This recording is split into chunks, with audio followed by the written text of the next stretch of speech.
The screen door creaked as Tom Sullivan settled into his porch chair, steam rising from his coffee mug in the cool morning air. 6 months of peace. 6 months of reading his paper without drama, feeding the scrawny orange cat that had adopted his small apartment complex, sleeping through the night without somebody else's crisis jarring him awake. Church bells chimed 7 o'clock across town as he opened to the sports page. The phone rang. "Tommy?" Linda's voice cracked through the speaker, thick with tears. "The cancer's back." His coffee went cold in his hands. In the background, he could hear a man's voice coaching her quietly. "Tell him about the children. Remember what we practiced." Linda sobbed harder. "I need you to come home, for the kids' sake, Tommy. They can't watch me go through this alone." Tom stared at the cat rubbing against his ankle, its purr the only honest sound in his world. But that was only the beginning. The call started before Tom finished his breakfast. "Dad, you have to help her." Patty's voice was strained, calling from 3 states away. "I know what she did was wrong, but she's still our mother. She can't fight cancer alone." Tom set down his fork next to his half-eaten eggs. "She's not alone, sweetheart. That fellow James is there, remember?" Silence on the line. Then, That's over, Dad. Has been for weeks. She made a mistake, but she's paying for it now." The second call came from his brother-in-law, while Tom was trying to fix the bathroom faucet. "You're really gonna let your wife of 40 years face cancer by herself? What kind of man does that make you?" Tom gripped the wrench tighter. "The kind who got cheated on, Bill. The kind who found her in bed with another man in my own house." "That was 6 months ago, Tom. People make mistakes. But cancer, that's bigger than hurt feelings." By afternoon, the grocery store had become a gauntlet. Mrs. Henderson from church cornered him by the frozen foods. "I heard about poor Linda," she whispered, her breath smelling of peppermints. "Such a brave woman facing this trial alone. I'm sure you'll do the right thing, Tom. The Christian thing." The checkout girl, couldn't have been more than 20, gave him a look that said she'd heard the gossip too. Tom paid for his groceries in cash, the bills crisp and new from the bank, where he'd been carefully rebuilding his finances, where Linda couldn't touch them anymore. That evening, Ethel May knocked on his door with a plate of biscuits still warm from the oven. "Heard you had a rough day," she said, settling into his kitchen chair like she belonged there. At 72, Ethel May had the kind of weathered hands that told stories and eyes that missed nothing. "Half the town's talking about what you ought to do. And what do you think I ought to do?" She buttered a biscuit with deliberate care. "I think a man's got to live with his choices, but I also think some folks in this town got short memories about who was where and when." Tom studied her face. "You saw something that night, didn't you?" "Saw her car wasn't in your driveway plenty of evenings when it should have been. Saw that James fellow's pickup truck there when yours wasn't." She took a small bite. "But that's water under the bridge now, I suppose." The phone rang again.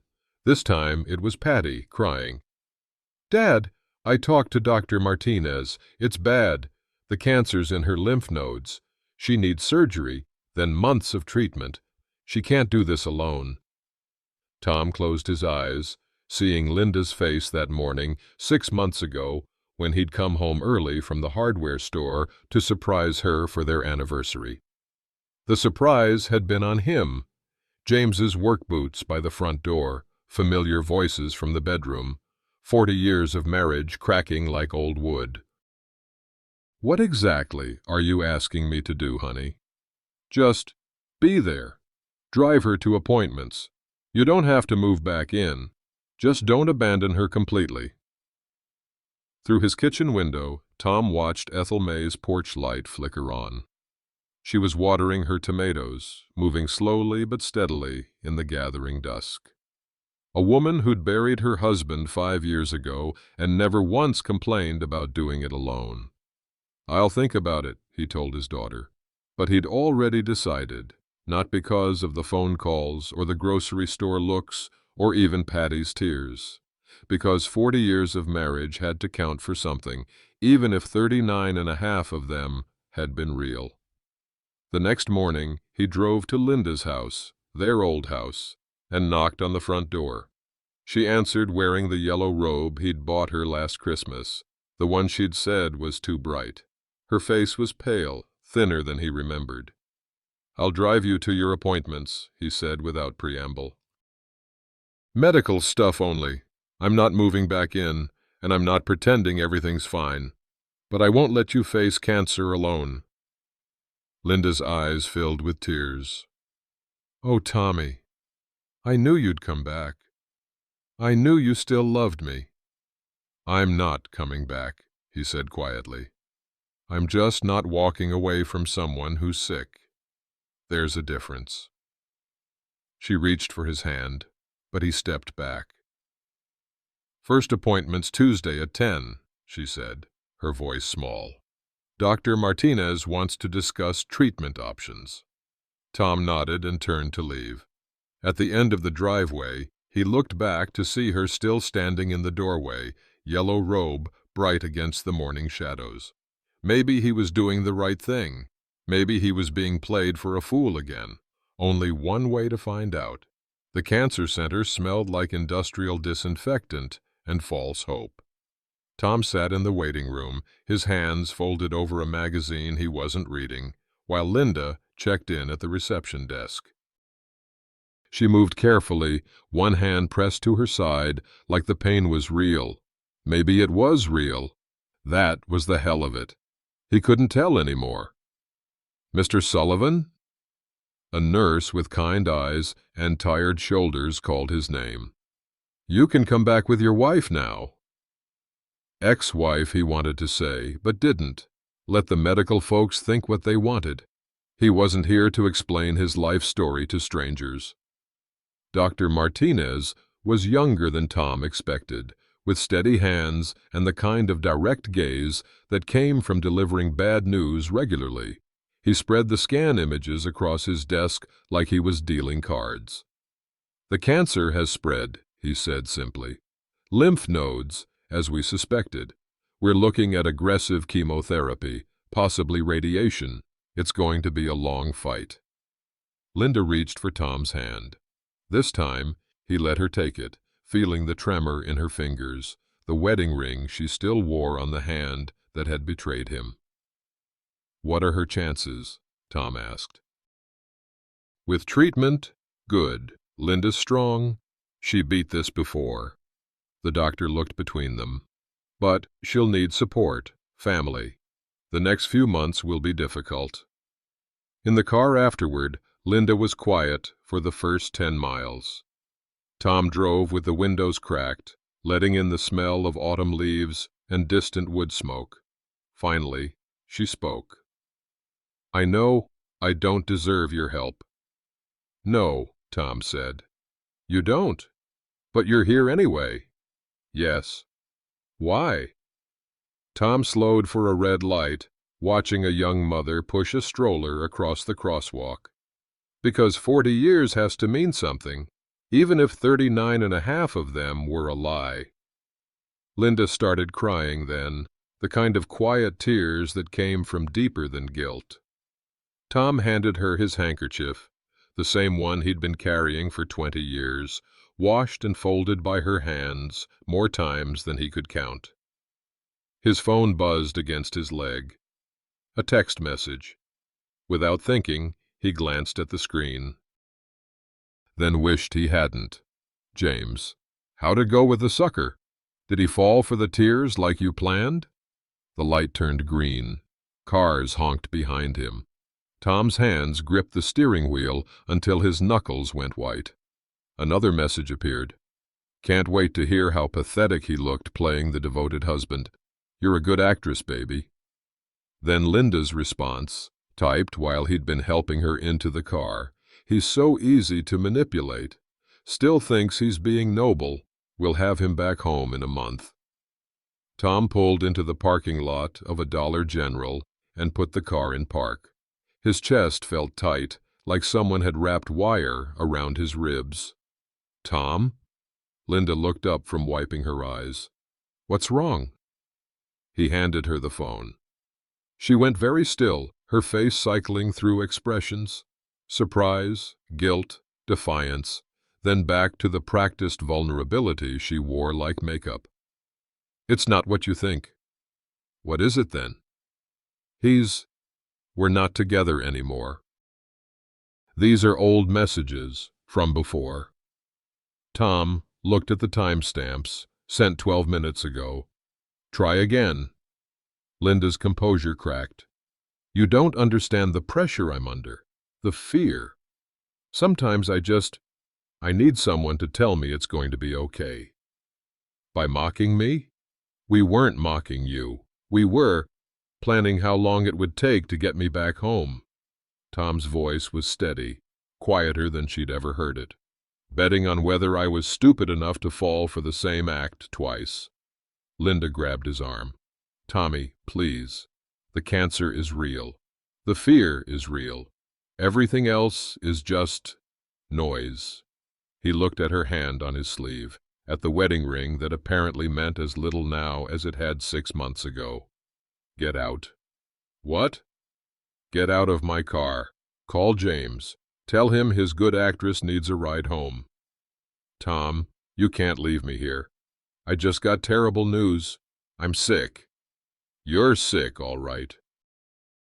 Just not the way the doctor thinks." He reached across her and opened the passenger door.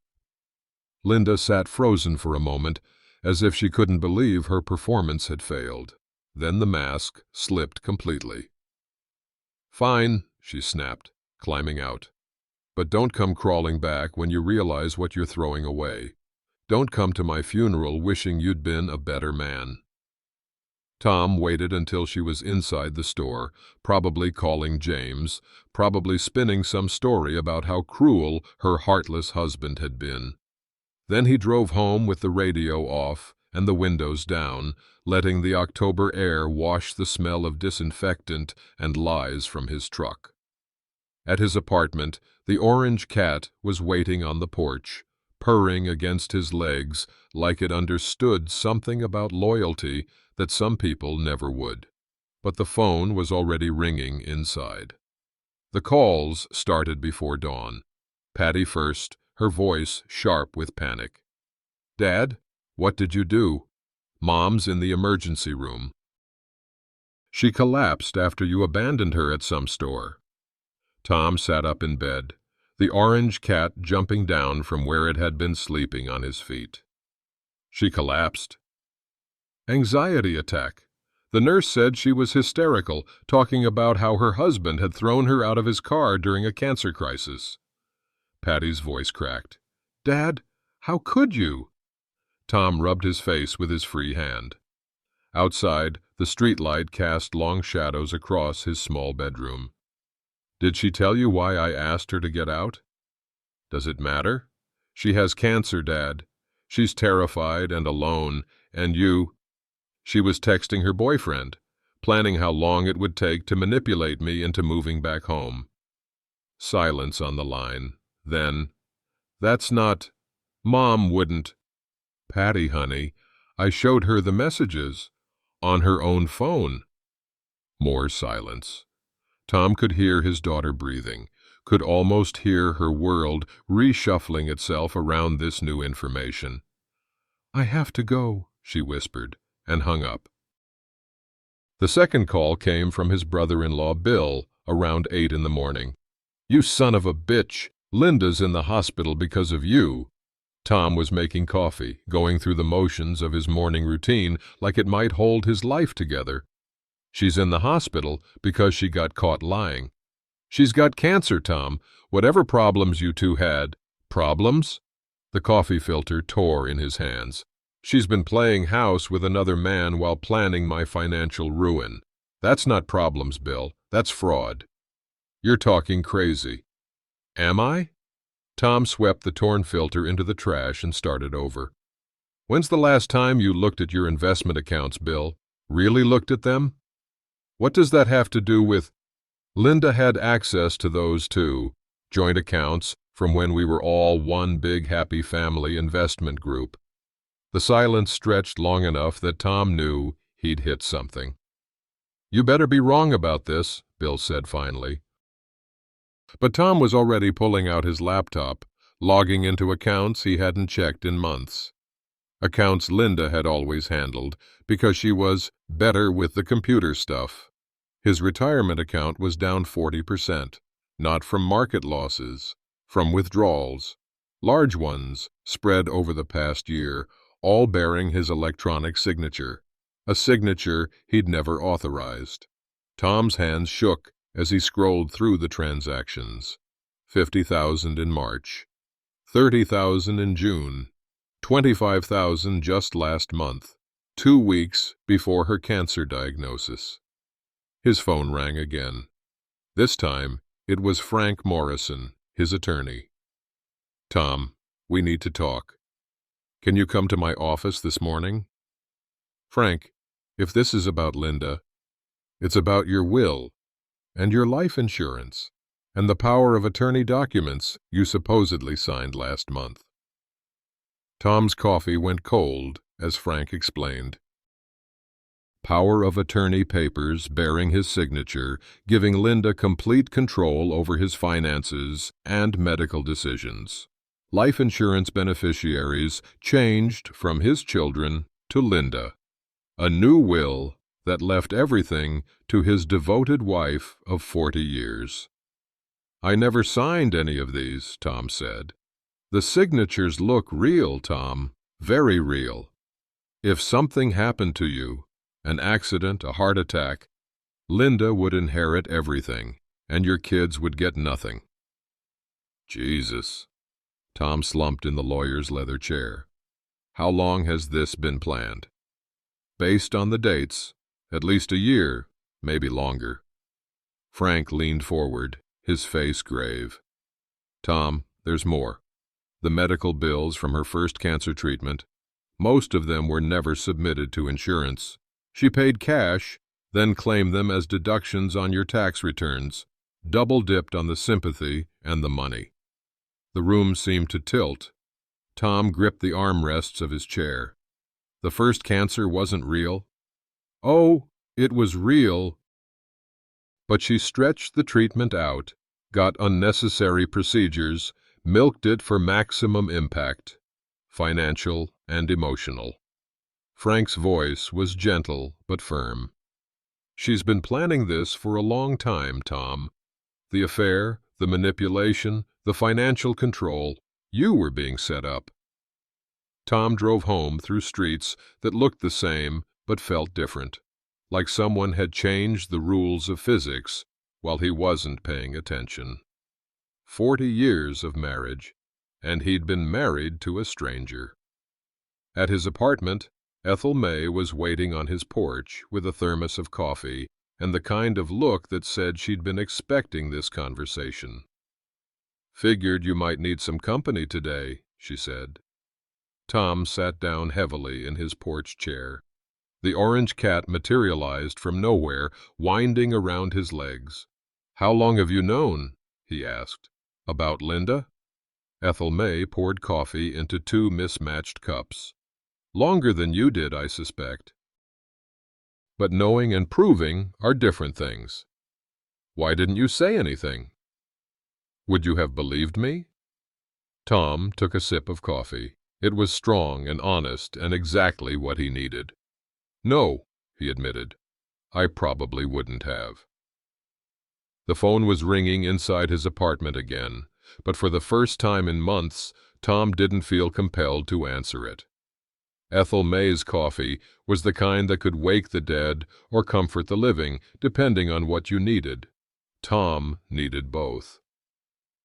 My Harold was a cheater too, she said, settling back in her porch chair like she had all day to tell this story. Course, That was back when people didn't talk about such things, just pretended everything was fine and dandy while your heart was breaking in private. Tom looked at her with new eyes. How long did you know about Harold? Oh, years. Maybe 10 years before I did anything about it. She sipped her coffee, watching the morning traffic roll by. He was smart about it, like your Linda. Used my loneliness against me, my fear of being alone. Every time I'd get close to leaving, he'd have some crisis that needed my attention. What changed?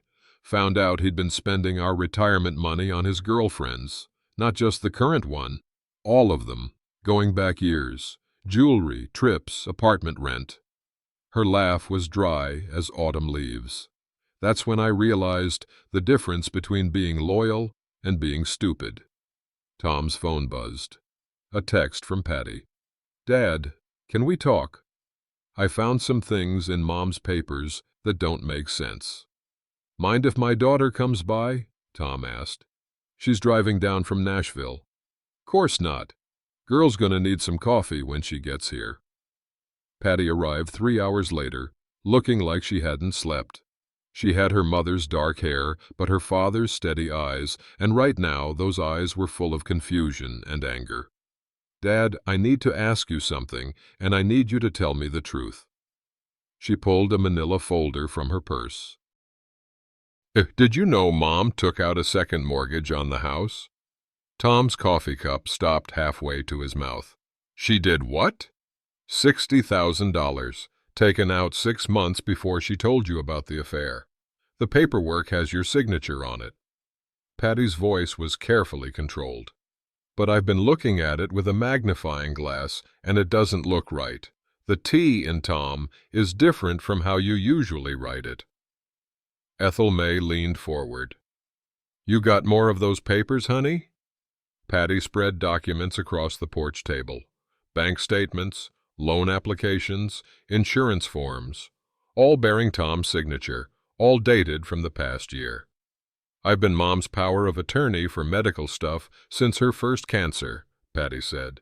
That's how I could access her files. But Dad, I found things that don't make sense. She's been getting cash advances on credit cards in your name. She opened a safety deposit box with both your names on it, but you're not listed as having access. Tom studied his daughter's face. You think she's been forging my signature? I think she's been planning to leave you for a long time, and she wanted to make sure she took everything with her. Patty's voice broke slightly. The affair wasn't some impulsive mistake, Dad. It was an exit strategy. Ethel May poured more coffee for all of them. What you gonna do about it, Tom? I don't know. Frank says the signatures look real enough to hold up in court. Even if they're forged, proving it could take years and cost more than I'd recover. That's not what I'm asking. Ethel May's eyes were sharp. I'm asking what you're gonna do about Linda playing victim in the hospital, telling everyone who'll listen that her heartless husband abandoned her during a cancer crisis. Patty looked between them. She's not in the hospital anymore. I checked this morning. She was discharged yesterday with a prescription for anxiety medication and instructions to follow up with her oncologist. But she's telling people she's still there, Tom said. Bingo. Ethel May smiled grimly. Playing the long game, making sure everyone in town knows what a terrible man you are before the truth comes out. Tom's phone rang. The caller ID showed his pastor's number. Tom, I need to speak with you about Linda. Several congregation members are concerned about the situation. Which situation is that, Pastor Williams? Your wife is fighting cancer, and from what I understand, she's doing it alone. That doesn't seem very Christian, Tom. Tom looked at Patty, who was shaking her head and mouthing, Don't. Pastor, Linda and I are divorced. Have been for 6 months. She chose to end our marriage when she moved another man into our house. Silence. Then, that's not. Linda said you left her because she got sick. Linda says a lot of things. Not all of them are true. After he hung up, Patty reached across the table and squeezed his hand. Dad, I'm sorry. I should have believed you from the beginning. You believed your mother. That's what daughters are supposed to do. Even when their mothers are liars? Tom looked at his daughter, really looked at her. Somewhere in the past few hours, she'd stopped being the little girl who needed him to fix everything and started being a woman who could help him fight. Especially then, he said, because that's when it matters most to know who you really are. The orange cat jumped onto the porch railing, surveying its small kingdom with the confidence of something that had never been betrayed. Maybe there was a lesson in that. Tom made his decision on a Sunday morning while the church bells were ringing across town. He wouldn't be there to hear Pastor William's sermon about forgiveness and Christian duty, wouldn't be sitting in the pew he'd occupied for 37 years, feeling the weight of judgmental stares and whispered conversations. Instead, he sat on his small porch, drinking coffee and watching the orange cat hunt moths in the morning light. His phone had been ringing since dawn. Linda's sister from Georgia, his cousin Mike. 3 different church ladies who'd gotten Linda's version of events and wanted to make sure Tom understood his moral obligations. He let them all go to voicemail. The silence felt like victory and defeat at the same time. By Monday, the gossip network had kicked into high gear. Tom discovered this when he went to Murphy's Hardware for pipe fittings and found himself standing alone in the plumbing aisle while 2 other customers whispered loud enough for him to hear, 40 years of marriage, and he walks away the minute she gets sick again. My wife says Linda's been calling people, crying. Says she doesn't know how she'll get to her treatments. That man should be ashamed of himself. Tom paid for his purchases with cash, same as always. But the checkout girl, different from the one at the grocery store, but young enough to be his granddaughter, couldn't quite meet his eyes. Have a blessed day, Mr. Sullivan, she said, but it sounded like a question. Tuesday brought a visit from his brother-in-law Bill, who showed up at the apartment without calling first. Tom was changing the oil in his truck, his hands black with grease, when Bill's Cadillac pulled into the parking lot. We need to talk, Bill said, climbing out with the careful movements of a man who'd let his gut get ahead of his good sense. About what? About Linda. And about those investment accounts you mentioned. Tom wiped his hands on a rag and waited. She cleaned me out, too, Bill said finally. $60,000? Signed my name to withdrawal forms I never saw. His face was red, whether from embarrassment or anger, Tom couldn't tell. But that doesn't change the fact that she's sick, Tom. Really sick. So you think I should take care of her anyway? I think 40 years of marriage ought to count for something, even if the last year went to hell. Tom looked at his brother-in-law, Linda's sister's husband, a man who'd always been more concerned with keeping peace than keeping truth. 40 years, Tom said slowly. How many of those years do you think were real, Bill? How many times do you think she lied to me about where she was, who she was with, what she was doing with our money? That's between you and her. No, it's not. Not when she's telling the whole town I abandoned a helpless cancer patient. Not when she's using my reputation to cover up her lies. Bill shifted uncomfortably. People are talking, Tom. Let them talk. It's affecting your family. Patty's getting questions at work. Your grandson's hearing things at school. That hit harder than Tom expected. He thought of his grandson, Kevin, barely 16, having to defend his grandfather to classmates who'd heard their parents gossiping over dinner tables. What do you want me to do, Bill? Come to the church potluck Wednesday night. Show your face. Let people see you're not the monster Linda's making you out to be. Tom almost laughed. Show up so everyone can corner me about my Christian duty? So they can guilt me into taking care of the woman who robbed me blind? Show up so you can tell your side. And you think they'll believe me over a cancer patient? Bill didn't answer, which was answer enough. That evening, Ethel May found Tom sitting on his porch in the dark, not even pretending to read his newspaper. "Rough day?" she asked, settling into the chair beside him. "Bill thinks I should go to the church potluck." Face down the gossips. "What do you think?" Tom listened to the evening sounds: crickets, distant traffic, a dog barking 3 blocks away. Normal sounds from a normal world where people didn't steal from their spouses and forge signatures and use cancer as a weapon. "I think I'm tired," he said finally. "Tired of fighting. Tired of explaining.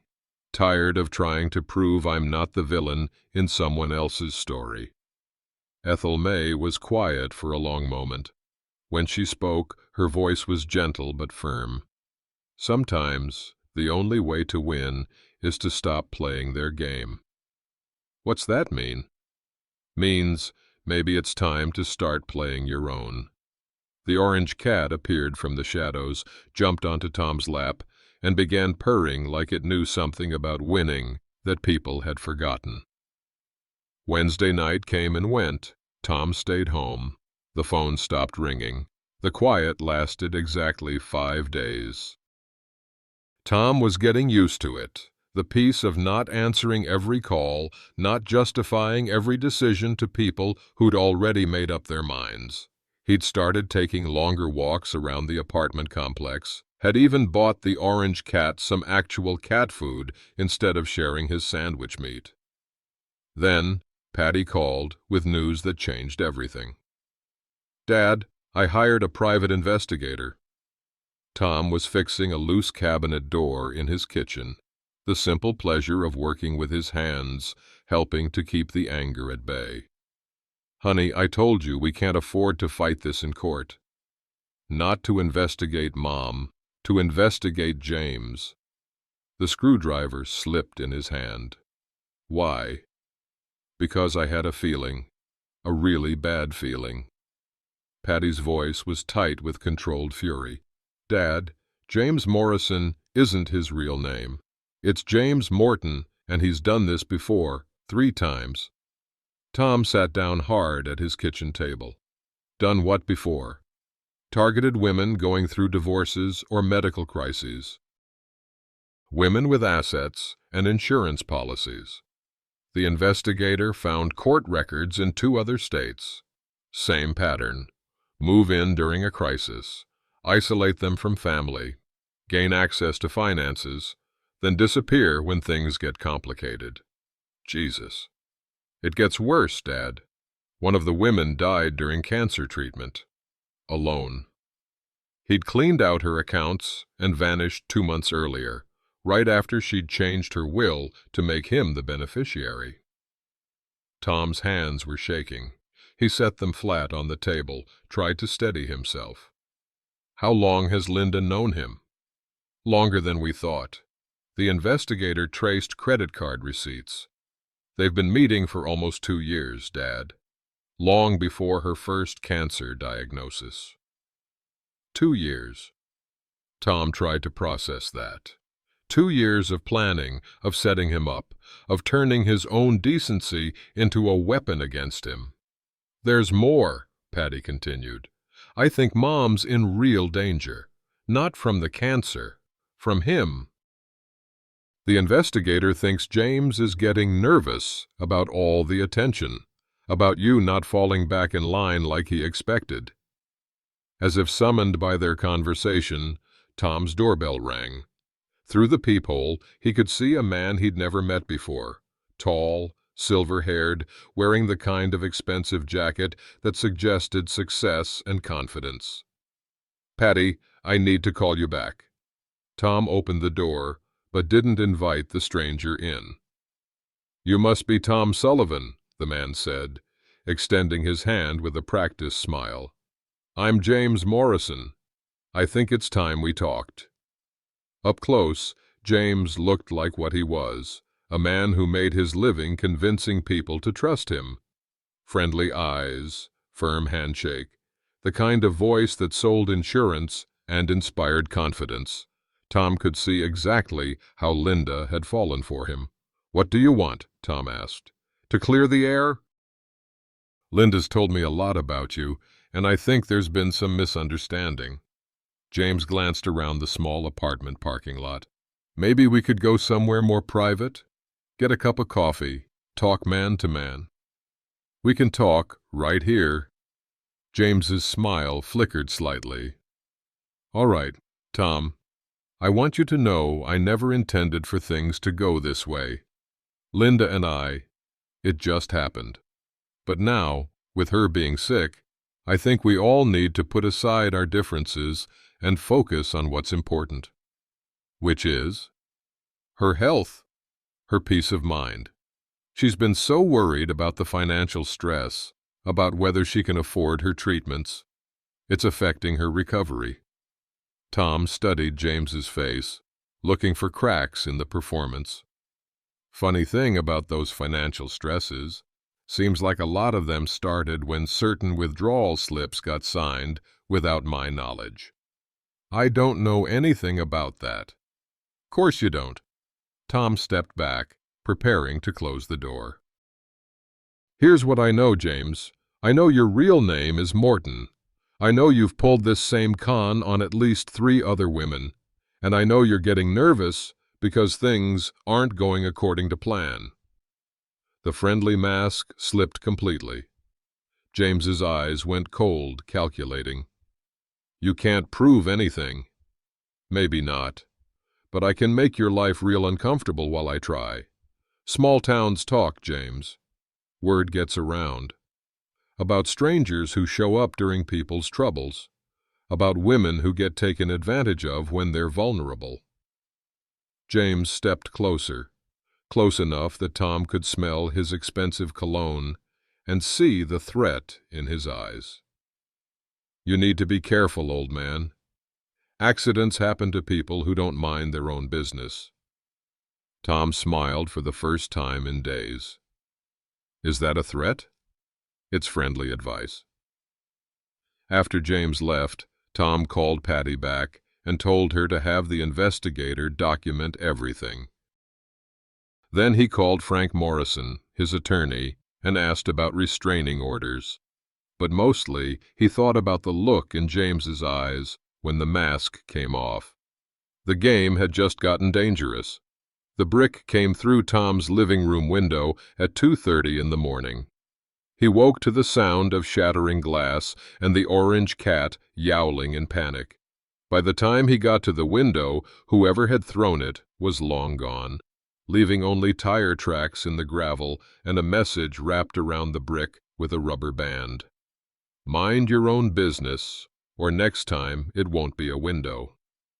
Tom swept up the glass in his underwear and slippers, his hands steady despite the adrenaline coursing through his veins.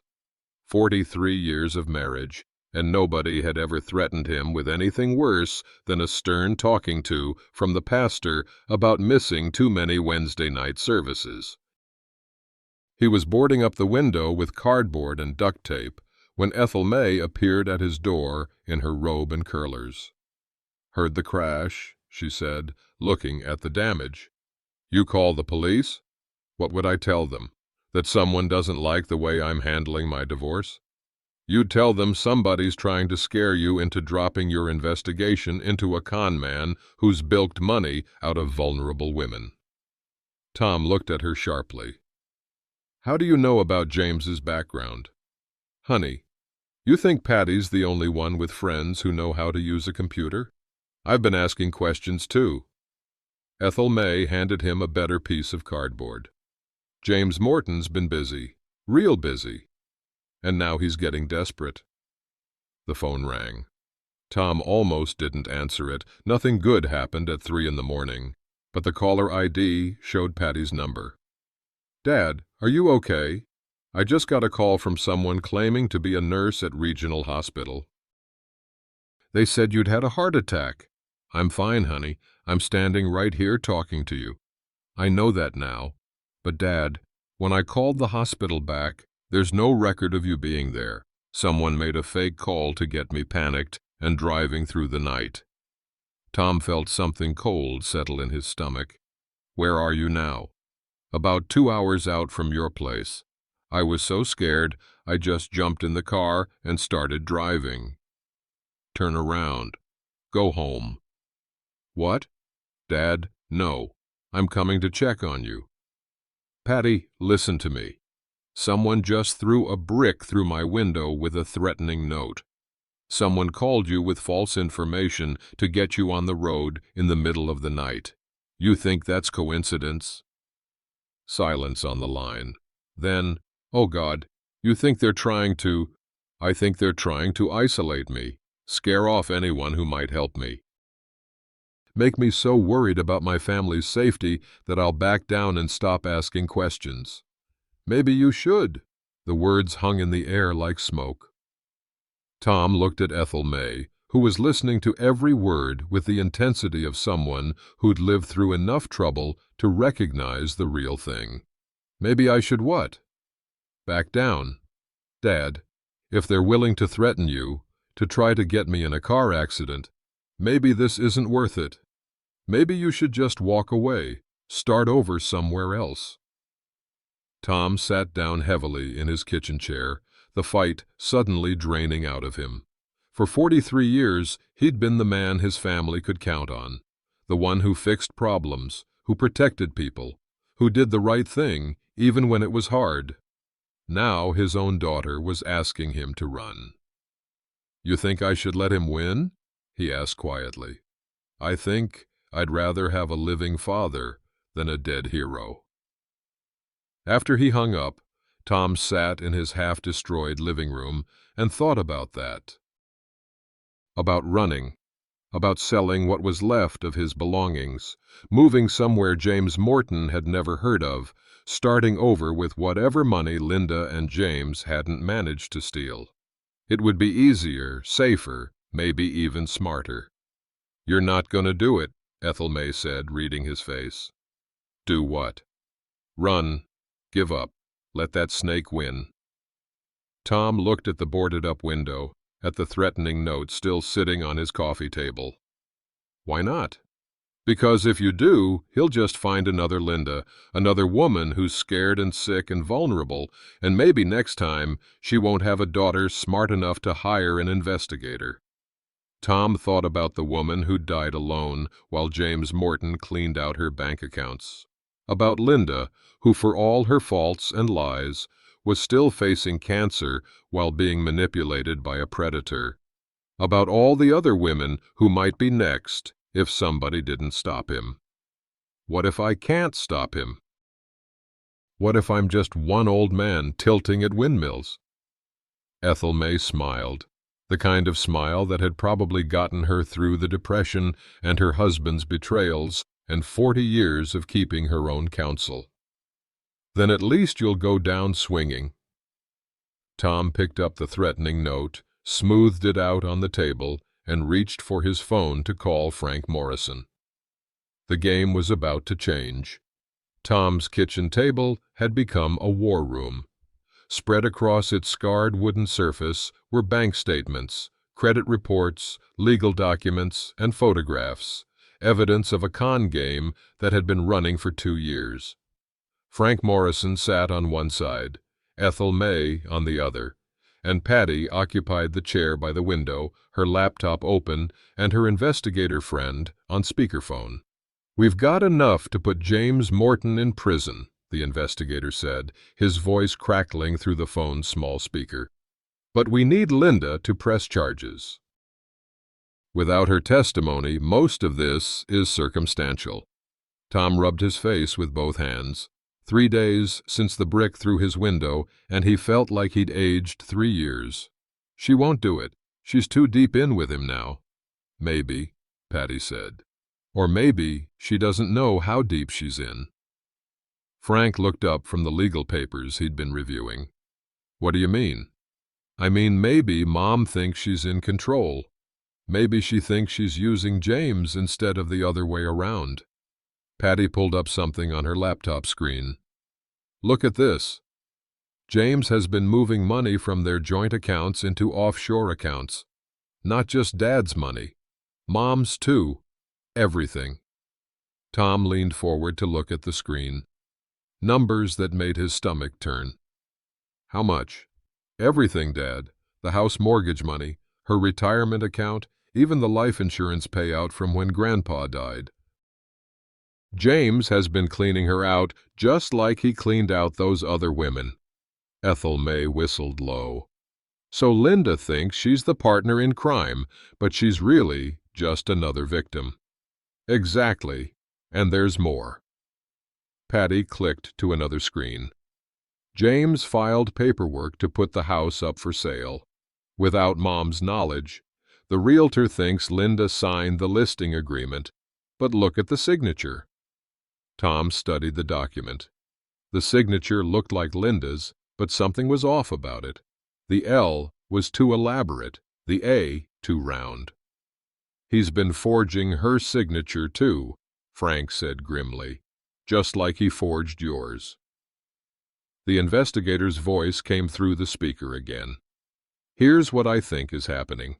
James was planning to disappear with all the money once Linda's cancer treatment was over, either when she recovered or when she died. But Tom's investigation spooked him. Now he's accelerating the timeline. Meaning what? Tom asked. Meaning he's going to clean out everything and vanish, probably within the next few days, and Linda's going to be left with nothing, no money, no house, no way to pay for her cancer treatment. Tom felt something he hadn't expected, a stab of genuine concern for his ex-wife. For all her lies and manipulations, Linda was still a person facing death. She didn't deserve to die penniless and alone while the man she'd trusted ran off with her life savings. "So what do we do?" he asked. Frank leaned back in his chair. "We could go to the police with what we have, try to get them to arrest James before he disappears. But without Linda's cooperation, he'd probably make bail and be gone within hours," the investigator added. "Or," Ethel May said quietly, "we could tell Linda the truth ourselves." Everyone looked at her. "Think about it," she continued. "Linda spent 2 years thinking she was the smart one, thinking she was pulling one over on Tom and everyone else. But she's been played just as hard as Tom was, maybe harder." Patty shook her head. "Mom won't listen. She's too proud to admit she was wrong."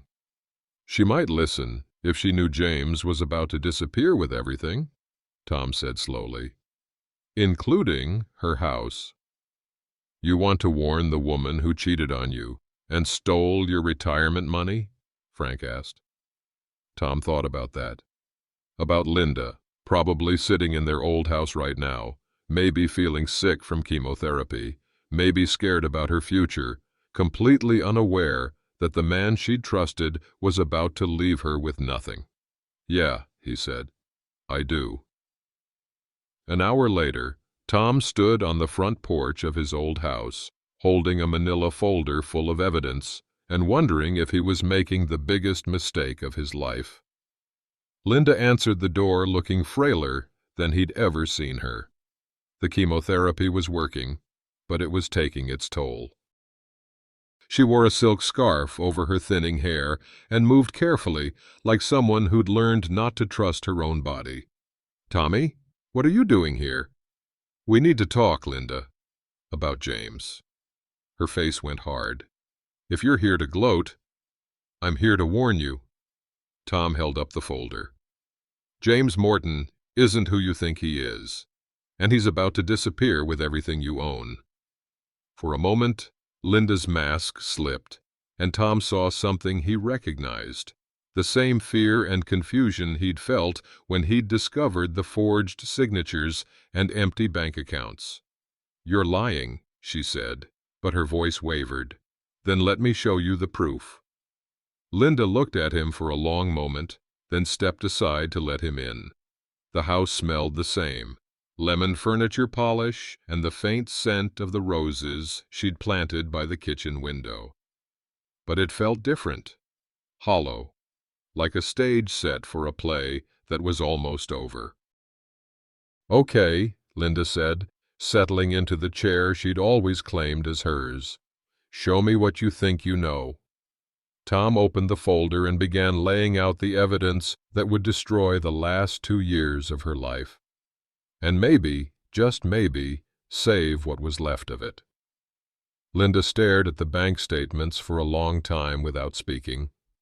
Tom watched her face cycle through emotions, disbelief, anger, fear, and finally a kind of hollow recognition that made him remember why he'd loved her once. "The house," she said finally. "He really put the house up for sale?" "Listing goes active Monday. He forged your signature on the paperwork."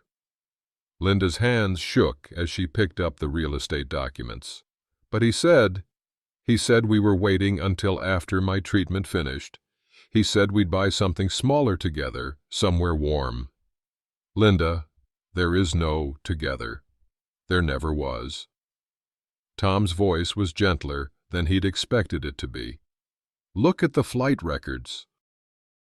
He's booked a one-way ticket to the Cayman Islands for Thursday. Same day he's scheduled to make the final withdrawal from your accounts." She was crying now, silent tears that carved tracks through her makeup. "I thought I was being so smart. I thought I was finally taking control of my life." "He's good at making people feel that way." The investigator found 3 other women who thought the same thing. "The woman who died," Linda whispered. Was she like me?" Tom nodded. "Divorced, fighting cancer, had some money saved up, and a house worth stealing." Linda set the papers down and looked around the living room, at the furniture they'd bought together, the pictures of their children, the life they'd built over 4 decades. "I've lost everything, haven't I?" "Not everything. Not yet."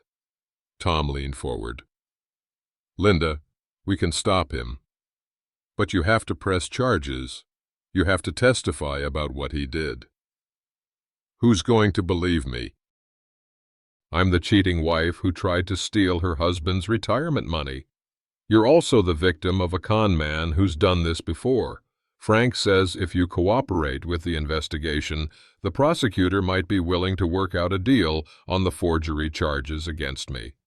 Linda looked at him with something like wonder. "Why are you helping me, after everything I did to you?" Tom considered that question.